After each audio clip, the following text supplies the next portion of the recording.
सवात की हसीन वादी कलाम जो अपने हुस्न की मिसाल आप है, मगर शदीद सर्दी और बर्फबारी में इस वादी का अपना ही अलहदा रंग होता है। कबड्डी कबड्डी कबड्डी कबड्डी। इस मौसम में कबड्डी के टूर्नामेंट का इनेकाद यकीनन समर गेम्स की याद ताज़ा करवा देता है।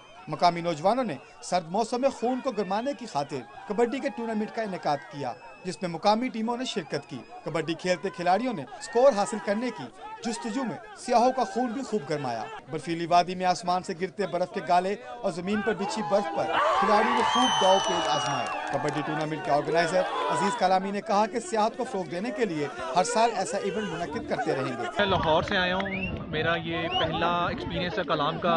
पीछे जंगल है और पीछे यहाँ के मुकामी नौजवान कबड्डी खेल रहे हैं। बड़ा अच्छा मैच हुआ और बहुत अच्छी खेली हमारी टीम, और बहुत अच्छा ये एक इवेंट था जो यहाँ के लोकल नुमाइंदों ने ये ऑर्गेनाइज किया। तो ऐसे इवेंट होने चाहिए यहाँ पे। कबड्डी के इस मुकामी टूर्नामेंट में इलाके की 8 टीमों ने शिरकत की थी और यंग चैलेंजर्स टीम ने फाइनल में 2 के मुकाबले में 5 पॉइंट से टूर्नामेंट जीत लिया।